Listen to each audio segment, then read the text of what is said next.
today is looking at the forest through the trees, so as I say, and in particular, it's going to be presenting work that I've been working on while at Earth Lab. You can see all my logos at the bottom of all the funding support that's gone into this. But I also like to especially thank my collaborators on the project in particular, namely Bob and Suzanne Anderson and Greg Tucker, and then some of the drone flights I'm going to be showing today. I worked out with Joe McGlinchey, for those of you who know him when he was with us at the Analytics Hub. So let's get started. Let's see if this advances. It's the first step, right? Okay, that's not good. Stand by. There we go. Okay, so just to give you an overall overview of the talk, I've kind of broken it apart into 3 parts. The first part is actually very little science. It's more of the big picture motivation for why this is the kind of science I'm interested in. And in particular, we're going to ask the question of whether or not there's a topographic signature of life. The second part is going to focus more on a specific project I've been working on in the Colorado Front Range, and a particular part of it in the Rampart Range, where we think we see evidence for coevolution of the forest structure, as well as patterns in rockiness in the landscape. And then the final piece of this talk is going to think about, well, now that we have all these high resolution maps that we've created of these landscapes with really detailed data kind of at the individual tree scale, at the individual outcrop scale, do we actually have models that can simulate these dynamics in a way that we can test them and validate them? I am going to leave time for questions and discussions after each part. In fact, I will view a success in this talk as if we don't get through everything that I've put here for us. So if we only get through part 2, that's fine. But I'm going to take a break at the end of each of these parts just to get people's thoughts, ideas, questions for each of these kind of components of this work. Okay, so let's go and focus on the first part, the topographic signature of life. So I really like this airborne LiDAR hillshade that was put together by Jordak and Perron a number of years ago. This is all part of a project that Taylor and his PhD advisor, Bill Dietrich, worked on, asking this question of a topographic signature for life. This is the Gavilan Mesa. We're just looking at the bare earth hillshade. So this is with all the vegetation removed, and it's kind of a perspective view. And this is a landscape that is very aesthetically pleasing to look at. It's very regular, and it looks quite intriguing too when you drape over that hillshade the patterns in vegetation. So these are the kinds of places that we look to and we say, huh, this is self-organized in a way that we might be learning something fundamental about the interactions between the surface and the vegetation. So in this particular example, you see on the north facing or the poleward facing slopes, there are these live oaks that are riddled that part of the landscape, and you don't see them on the south facing slopes.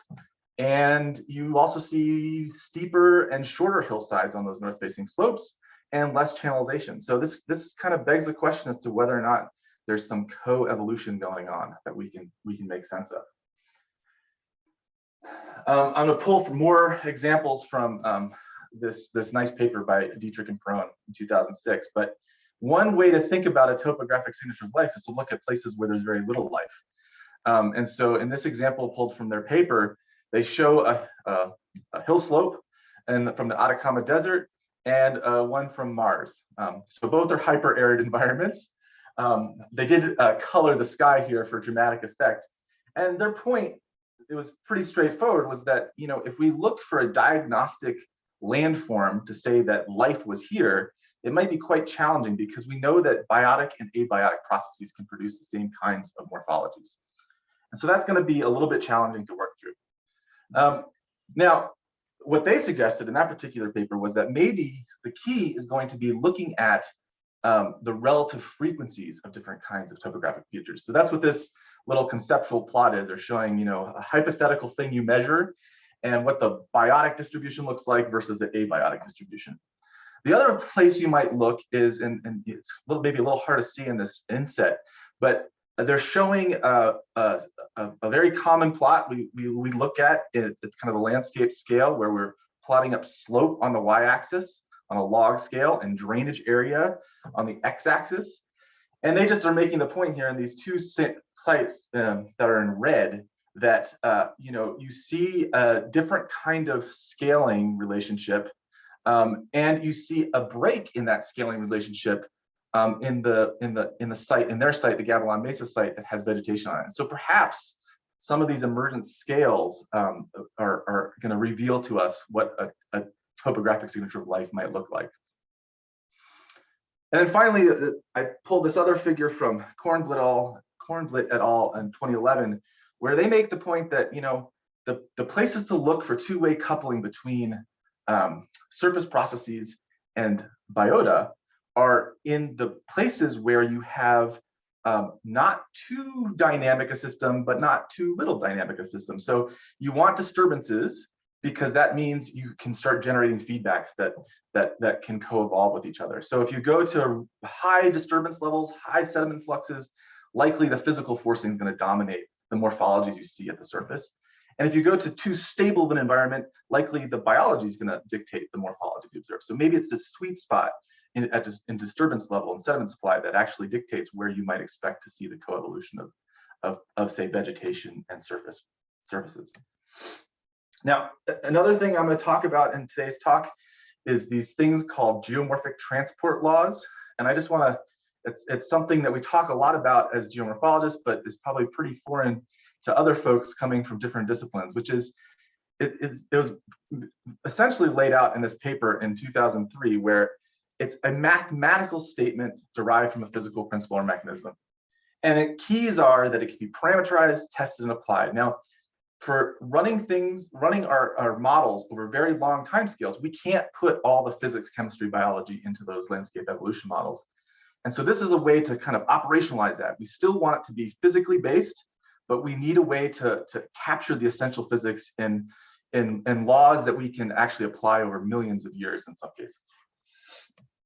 And so I'm going to focus on two sets of processes today, and actually there's a third process that's going to be thrown in there too, but I'll only kind of allude to it. And in particular, I'm going to ask us to think about whether these particular transport laws might benefit from the explicit incorporation of plants or other vegetation or other biota for that matter, I should say. In particular, I'm going to talk about soil creep. I'll explain what that is in a moment.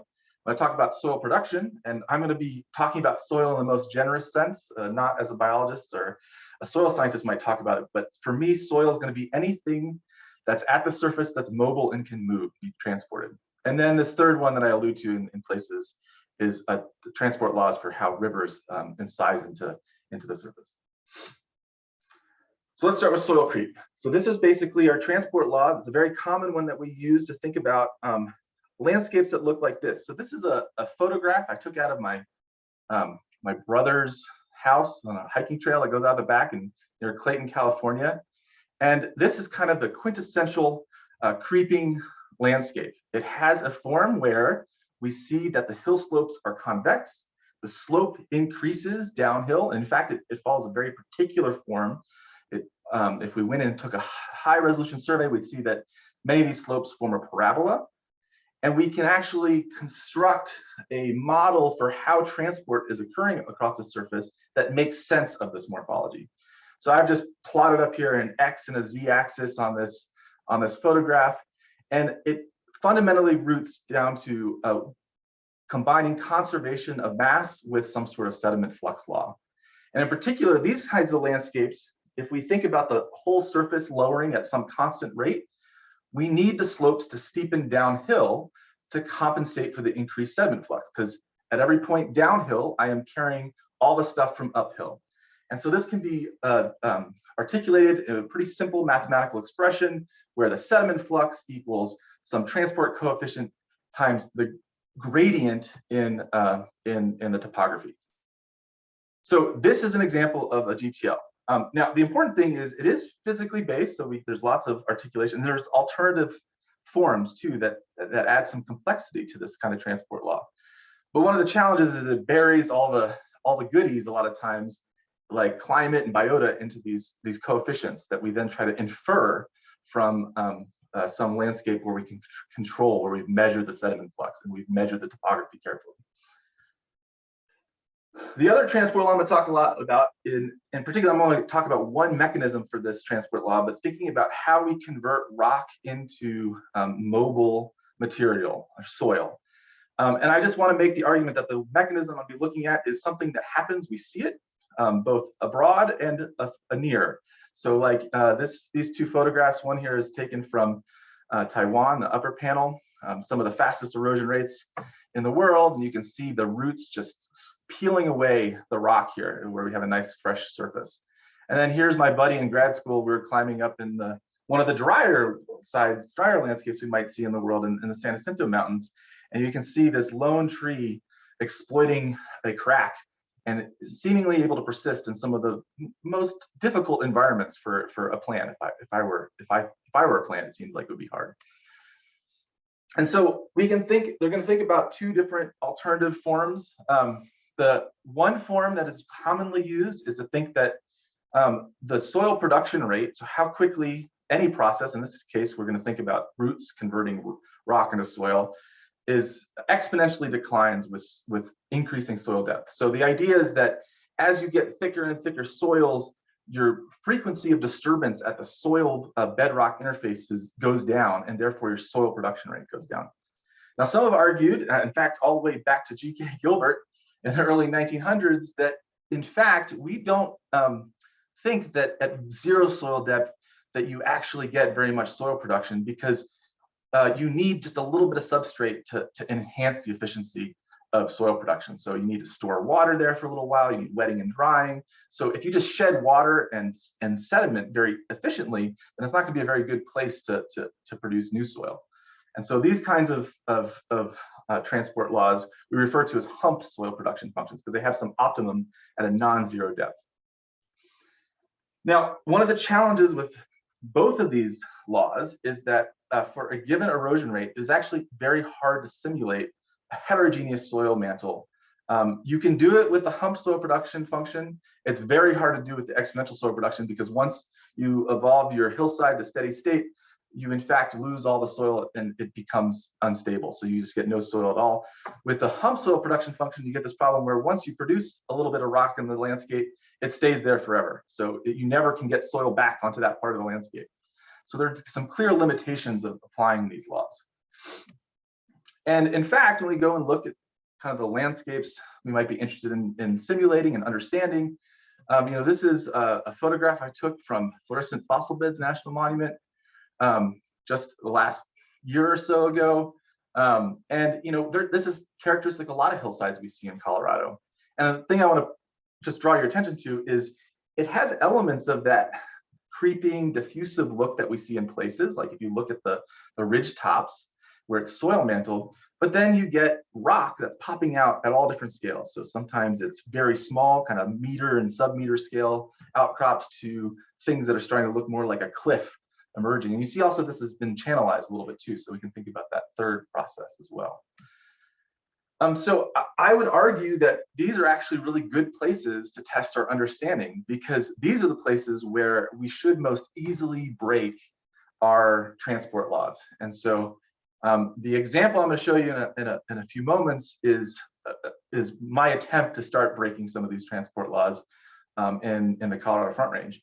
But I thought before we'd do that, we'd take a pause and for comments, thoughts, questions, before we move on to like a case study in the next section. So I'll give everyone a moment to think before. Also, we on Zoom can hear you guys in the room really well, so just feel free to speak up. If you could say your name though, because we can't see you. Thank you.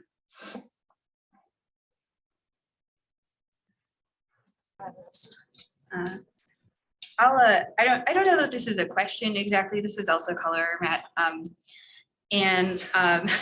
But I just thought it was really striking your figure with the physically driven versus biologically driven, and it just really reminded me of kind of some models I've seen of biodiversity where where if you have like an environment where it's too harsh, then you don't get the biodiversity you need to kind of protect from incoming pests. And then if you have an environment that's too lush, then like everything takes over. And so having that in between, I don't know, it just not a question, but reminded me of it. Yeah, totally. I mean, it's two sides of the same coin. You have abiotic processes that can produce the exact same morphologies, but you also you know that things look different because of life. And so the question is, how do you actually come up with the places to test those things? And, you know, I say, you know, the example they showed there is the Atacama Desert, which is, you know, one of the driest places in the world. Places in the Atacama have never had recorded precipitation over the historical record. So pretty dry, but there's still things living there, right? So it's not a true test case of abiotic, but for sure you don't have plants and gophers and things like that we think of as very common geomorphic agents or biological agents on geomorphology. So, but yeah, for sure, that's one of the things that caught me into this particular topic to begin with. My question would be, it seems like you're using the parabola as like a null model for lack of life. And then some type of dimple in the parabola would be some sign of life interfering. No, so I should clarify. So those creeping processes, some of them are abiotic. So you could think of things like rain splash, or you could think about things like freeze thaw, where your net gravitational transport. There's this process called true rheological creep, which is just basically a material behaving plastically and flowing downhill. But you can also get the same kind of dynamics with like gophers digging up material, and then the material that they're transporting is going to preferentially fall downhill. So you can actually come up with a numerous biotic and abiotic mechanisms to produce that shape. More, I was asking the question of saying, well, these places where that kind of morphology is different or perturbed, maybe those are good places to find some diagnostic signatures of life, because they may look different if it's freeze thaw type behavior versus, which, you know, might be a function of elevation, right? As you go up in higher elevations, you're changing the temperature frequency of going across that boundary, versus say spatial dynamics of individual organisms moving across the landscape or preferentially occupying certain parts of the landscape. So I was more just posing the idea that those may be good places to see where your models break. We do have Mike. Mike's raised his hand in the Zoom room. Go for it. Hey, Matt. So I've got a question.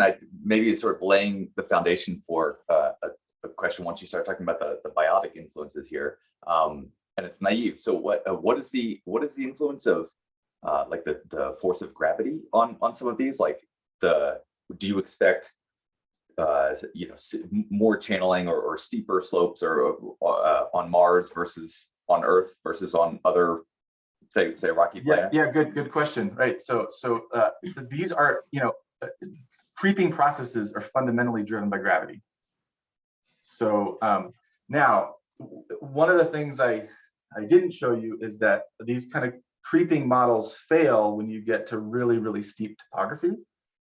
And that's because your slope stability is a function of the strength of the material that you're holding up. And so instead of this, if you just had a creeping law that got steeper and steeper and steeper, you would develop much steeper slopes than what we actually see in steep landscapes, just to account. And so instead of steepening to account for that increased sediment flux downhill, you have to increase the frequency of, say, mass wasting or debris flows and shallow failures and things like that. And so for sure, these are all gravity-based mechanisms.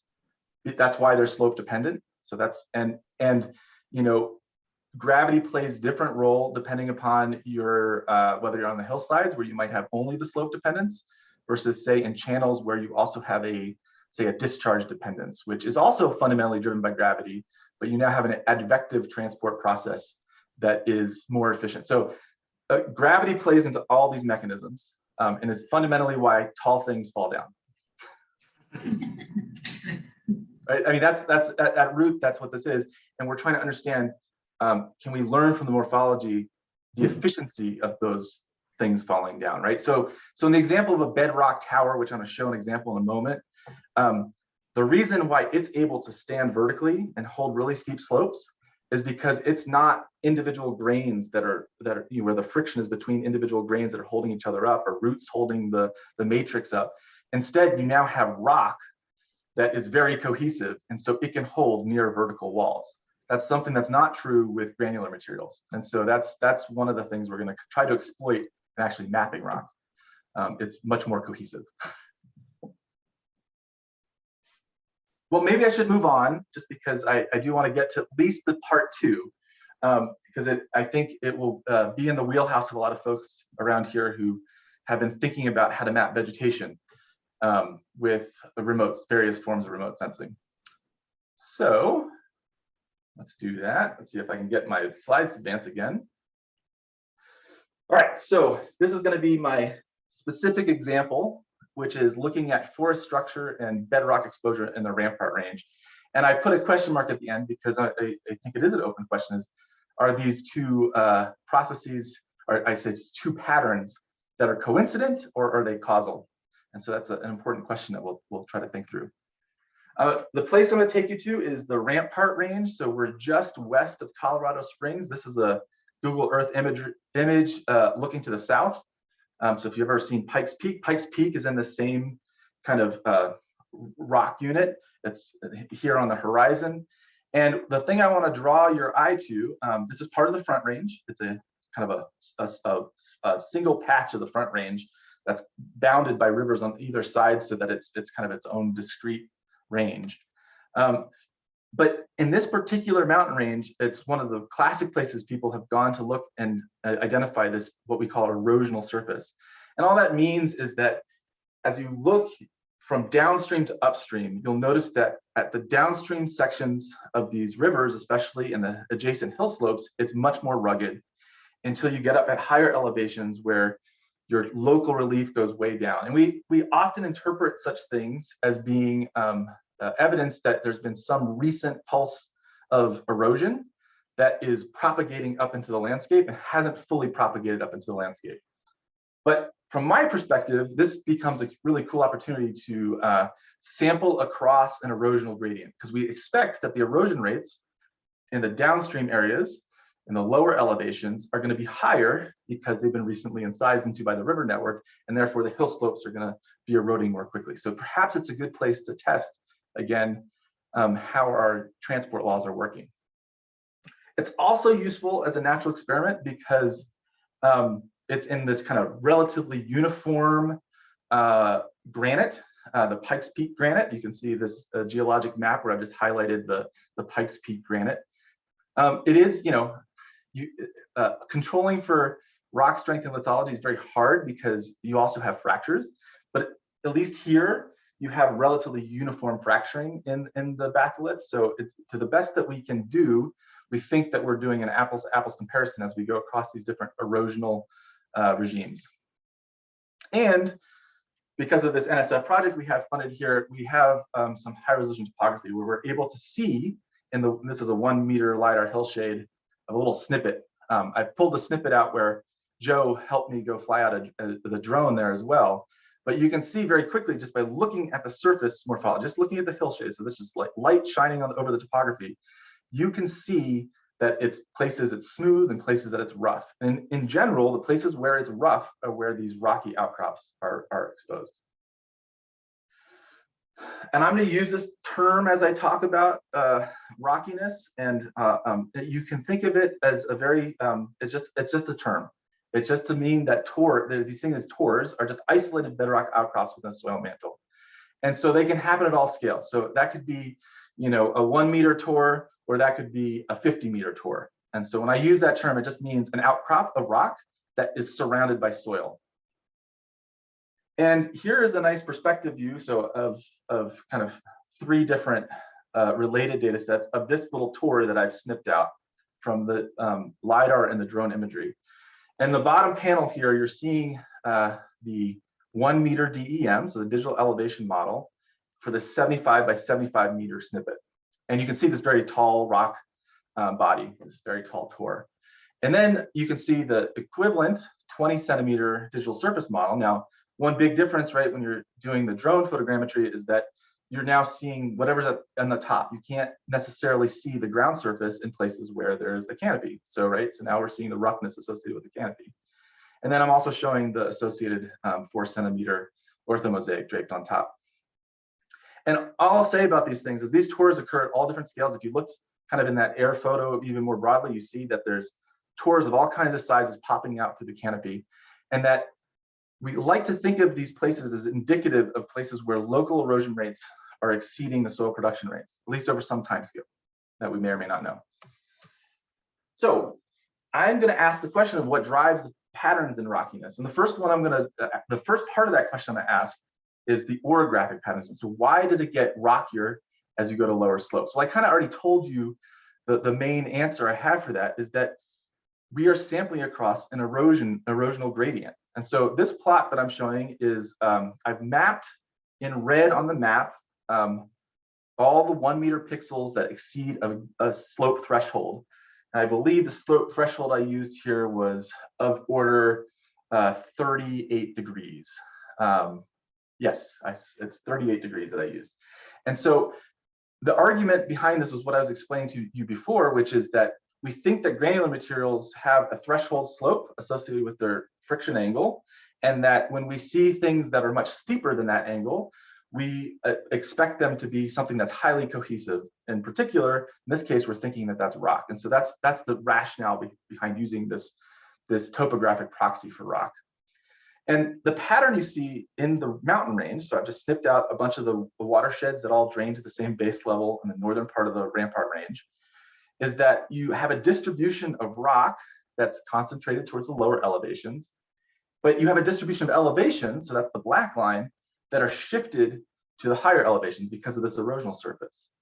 And so this translates that 38% of the area is where 79% of the bedrock is found. So to me, this is clear evidence for the fact that this erosional signal is translating into rockier surfaces or rockier hillsides at lower elevations. Now, I told you this is about plants and rocks, so I think it's good to look at what the canopy height looks like as a function of elevation. And there's lots of interesting spatial patterns in this canopy height model from the LiDAR. But the main takeaway that I want to leave you with is that there's no obvious systematic pattern with elevation. So the total amount of canopy that you're getting at the high elevations is distributed in complex ways, where valleys tend to be lower canopy than up higher on the ridges and whatnot, but there's no systematic pattern with elevation itself. And then finally, this is where I said there was that third process law I'm kind of alluding to. Well, the reason why I think the hill slopes are eroding faster is because I see incision by the rivers, or the barely rivers, into this surface. And this can be seen if you look at the long profiles of the channel network. So I'm showing in this plot the distance upstream, so basically distance to the outlet at the range front, and then elevation, but only along the river channels. And they're also colored by this metric we call channel steepness, which is just the slope of the channel normalized by its drainage area. So we expect river channels to be concave, and so this is a way to normalize that effective drainage area as we go downstream.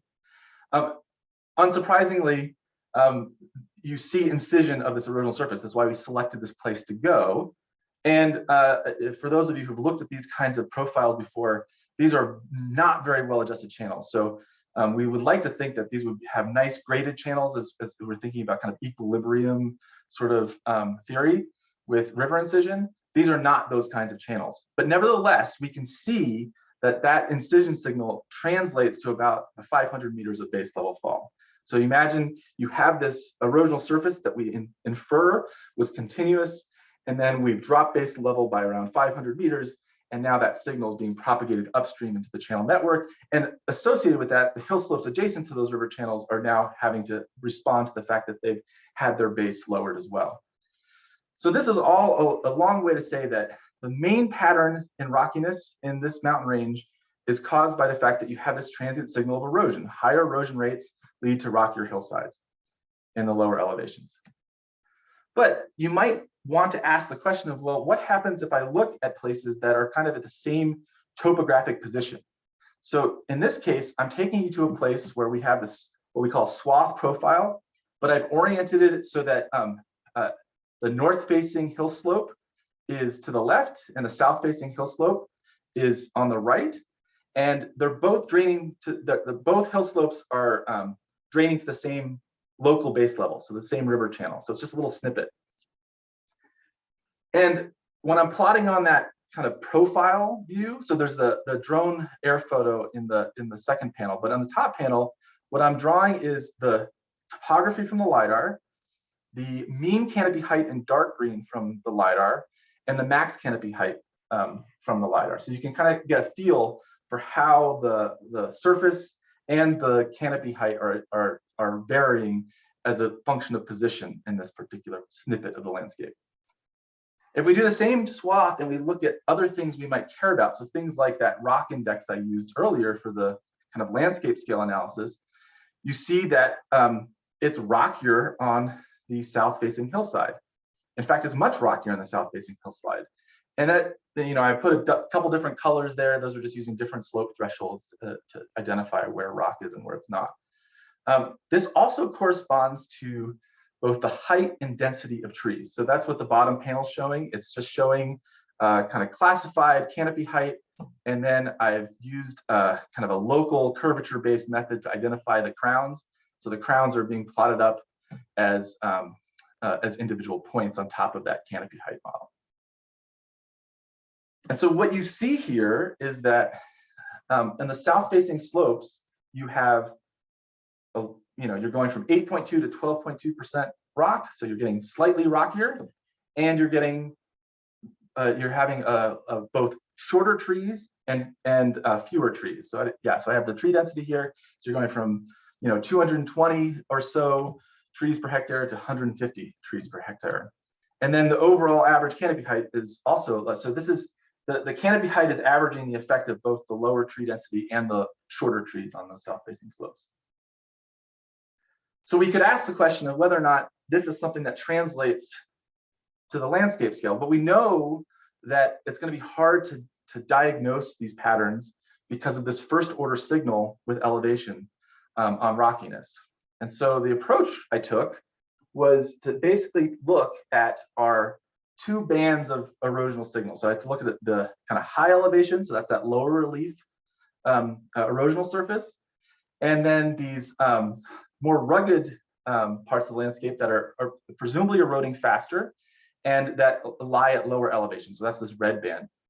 And I'm going to plot up these metrics on polar coordinates. So in all these plots I'm about to show you, you're going to have north facing at the top and south facing at the bottom of your polar coordinates.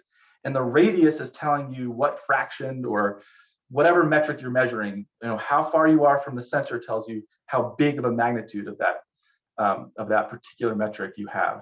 And so this is an example of the rockiness of the red area. So these are the lower elevations, presumably higher eroding slopes. And I've put contours on here of bedrock fractions. So we're going 5, 10, 15%. And I've also drawn this dotted circle, which shows you the mean rockiness within that whole bin, that whole elevation bin.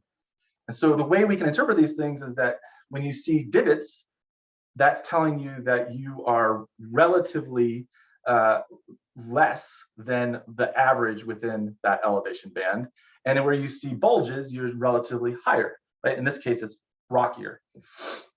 And these are pretty big effects. I mean, orders going from, say, 15% to near 7% in some cases in these lower elevation slopes.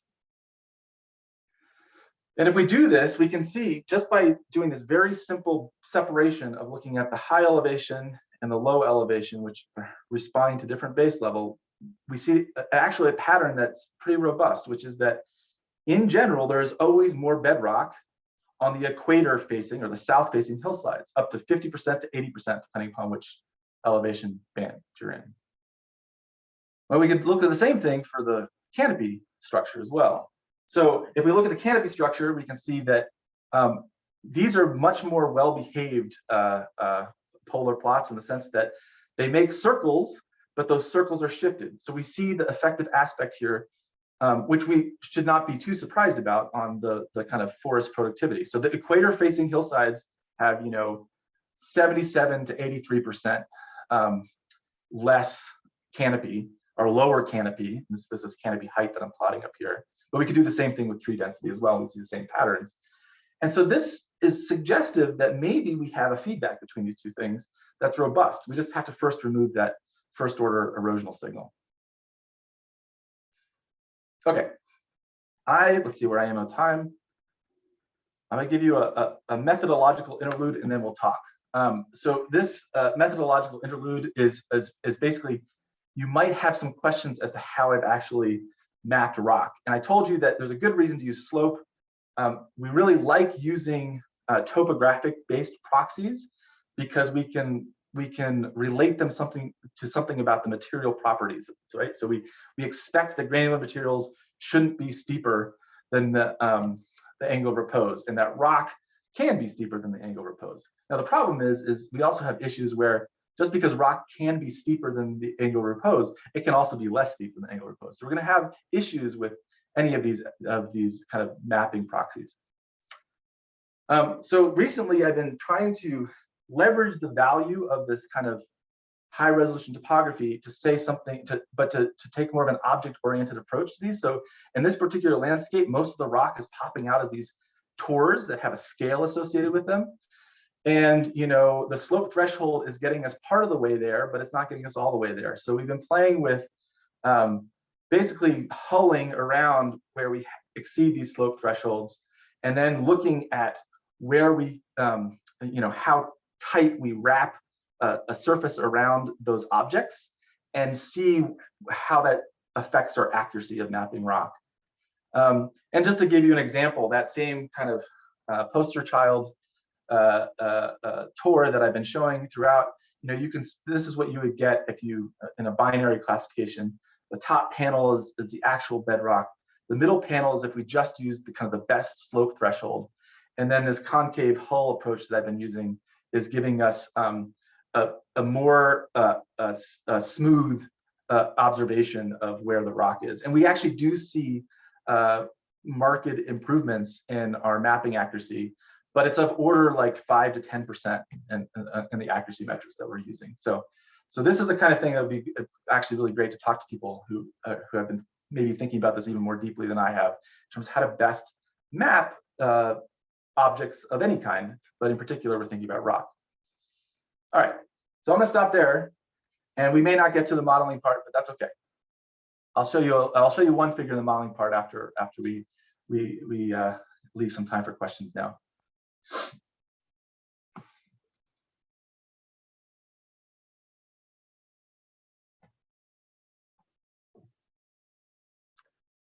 Unless I've dumbfounded you.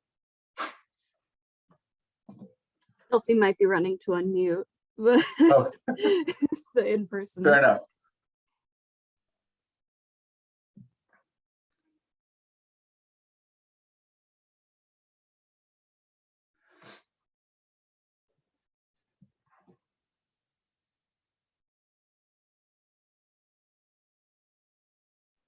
I think we're good. And oh, we got one. Got one. Yeah. Yeah, we also have a hand up in Zoom. I guess I'm just throwing this out of there, not having thought particularly deeply about it, but I'm curious. It seems like a lot of your images have kind of fractal edges, and I'm curious if you thought about surrounding your objects with fractal edges as well, as a way of being more accurate about the area that you're covering. I have not. I would suspect that there is and I don't know if it's fractal or not, but that there is kind of a scaling relationship between the like if we actually, so now that we're doing this kind of object-oriented approach, right? Like looking at the distribution of these tours, now we can start asking questions like, how big are they, right? How tall are they? What's the density of them for a given unit area? the challenge that we have, and this is true even with the higher resolution mapping that we're doing, is that now that we have, the truth data that I've been using has been built off of drone air photos. So, or in some cases, it was plane-based air photos that were flown by kind of private companies for some places to the north. But the challenge is that now you have your truth is flown on a different platform than your actual topography and forest canopy data. And so even very minor alignment issues means that you're systematically adding error into both the truth data and into the model data that you're using. And so one of the things I've been trying to test is, well, how does the distribution of say tor sizes affect how that error will propagate and uncertainty associated with the kind of co-registration of these remote sensing products.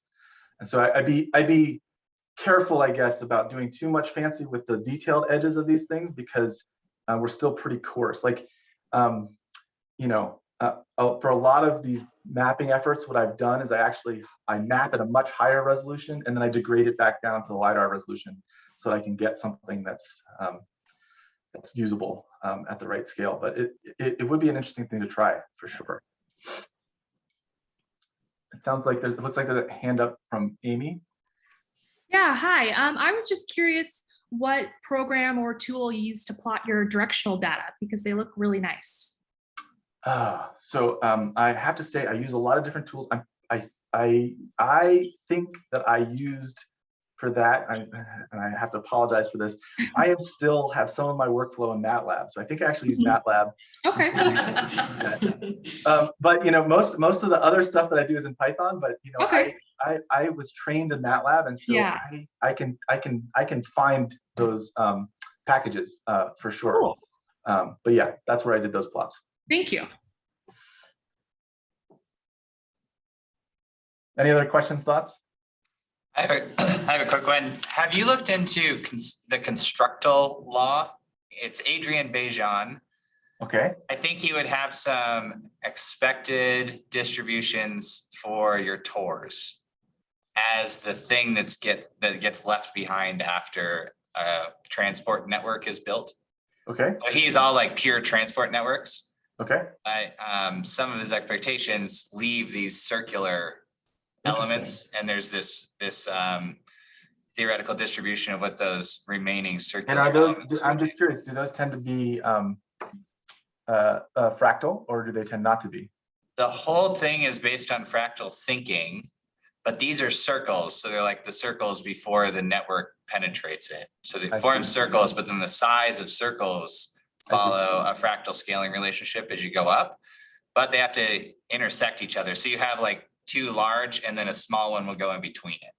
And there's sort of this like spatial patterning that comes out in like the way that the circles arrange themselves and what frequency they should have. But Adrian Bejan, it's called the constructal law. Cool. Definitely take a look at that.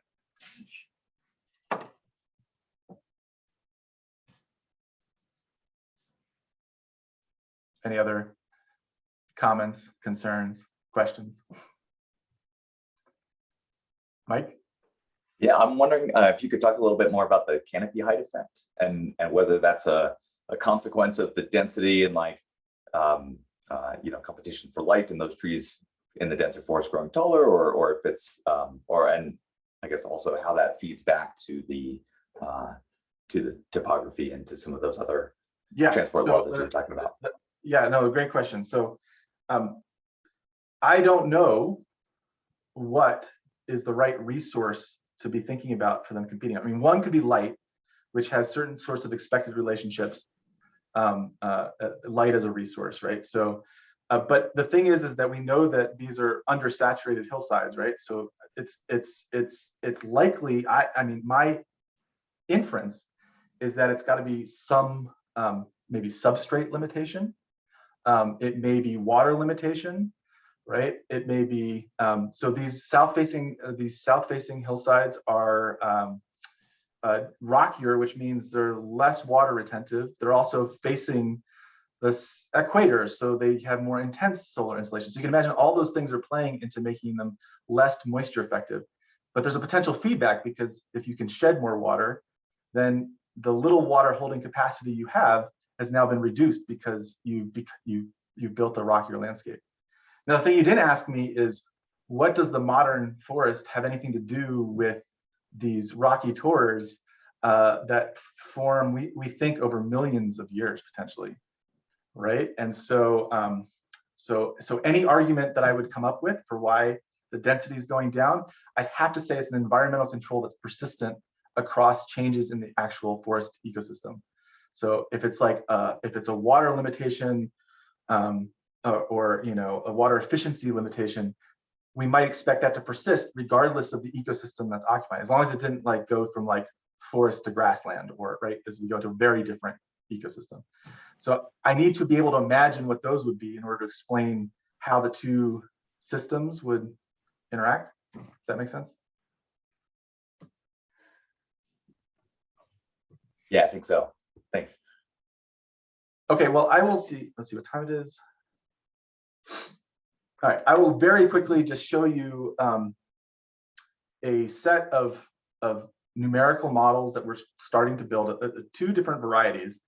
And I'm going to blast through them and just show you some pretty pictures at the end, so that way we can end a little bit early. Okay. So this is, do we actually have landscape evolution models that actually simulate these dynamics? And basically, I've taken two kinds of numerical models that I've been looking at. One is the more classical approach we do in landscape evolution modeling, which is bring together a bunch of those geomorphic transport laws, stick them into a common framework, a grid, typically, that we can then allow the surface to evolve based upon those laws. And so the advantages of doing something like this is that we know that we can produce patchy soil bedrock, especially if we have a humped soil production function. So we can do this. And it's really easy to run over a very long time. So again, I'm telling you that I think some of these features have taken millions of years to form. The disadvantages is that, like I showed at the very beginning, is the role of trees and other biota are buried in these bulk parameters. So they're a little bit hard to say, what is the thing that I'm going to measure in the landscape, even if I deal with the timescale challenge, that actually relates it to what I observe. And like I said earlier, the hump soil production function has this distinct challenge where it settles into, once you make a bedrock knob, you can never get rid of that patch of the landscape being a bedrock knob, unless you do something to shake it up. So the other approach that I've been taking is actually using kind of individual based models that I've been building in NetLogo to simulate the forest dynamics that have things for like tree birth and growth and death. And then couple them to our other transport laws that we like to think about for sediment transport and other things. The big disadvantage of this approach is that they're computationally expensive, and the kind of making it more specific means that we better be sure we have the right processes in it. So, right, there are many processes that can produce the same outputs. And so if we're going to start like testing our ideas against, say, measurements of forest density and tree rooting depths, then we need to make sure that we actually have the right process model in these more computationally expensive simulations. So I've been doing both. I'm going to just show you this figure here from the first variety. The first variety is after I run a model with hump soil production and I let it evolve for 2 million years. And the basic behavior I want to show you is that because I have this humped soil production function, I get places where bedrock is produced, and then I get a distribution of soil depths that's something that is thin, but still non-zero. And that, there's two things going on there. One is that you're interacting with the transport of material from uphill into you and the production of soil locally. In my case, I'm thinking about the role of trees producing that soil, but it could be anything. And that it produces morphologies that are somewhat akin to what we showed in that empirical data, where we have rock. I don't know if you recall, when we looked at that swath profile, we saw that rock was preferentially exposed closer to base level, so down near the river channel, which is exactly what you'd expect from a transient signal migrating upstream, which is the same kind of behavior that we're generating in this kind of model. And then skip this other description, but this is the agent-based model. And basically the agent-based model, like I said, is much more computationally expensive, because now I'm simulating the forests have to evolve, and then I allow them to, whenever there are tree roots, which I have some simple rules to describe how their roots grow as a function of resource limitation. Whenever they interact the soil bedrock interface, that's when you create more mobile soil. And so one of the cool things about this, though, is that you actually can assume that the maximum soil production rate is at 0 soil depth, and you still get over the long term something that looks like a hump. And so that's kind of a cool outcome that emerges from taking this kind of agent-based or individual-based approach. And you can start evolving hillsides where the patchiness is actually a steady state. In a statistical sense, there's a steady state patchiness that is a function of both what the trees are doing, which is driving what the kind of soil production rates are doing, which is influenced by the transport rates. So what's your erosion rates out of that hillside. And so you can kind of imagine this potentially is very promising for being able to simulate these transitional landscapes like the ones I was showing you in the Rampart Range. And I'll just stop there and leave the last 2 seconds for any questions. So climate is important to species. Yes.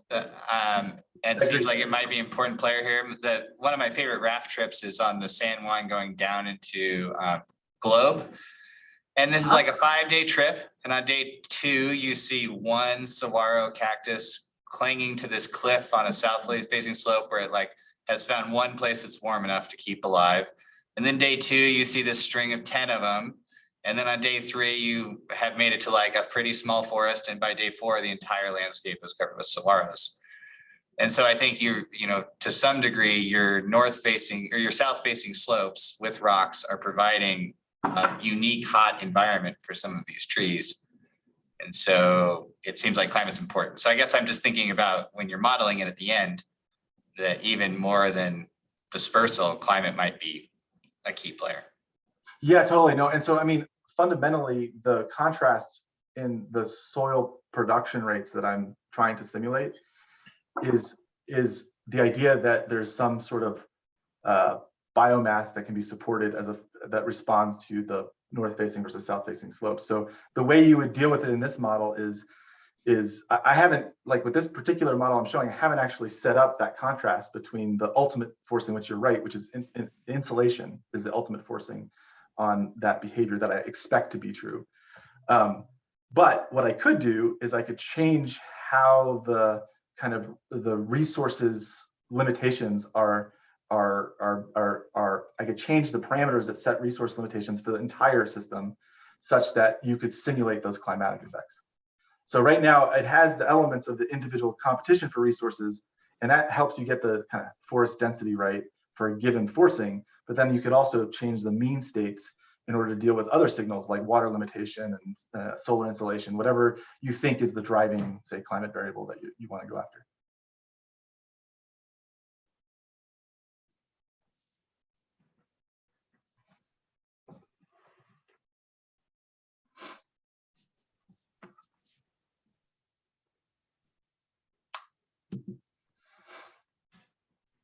All right, any other questions from the in-person?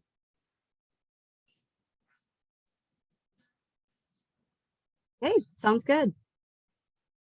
All right, thanks everybody for coming today. Next week we have Nayani, I believe, who will be talking about forest fire recovery. So yeah, tune in next week. Hoping to have this hybrid format. This seemed to work pretty well. So again, claps for Matt. Thank you for organizing.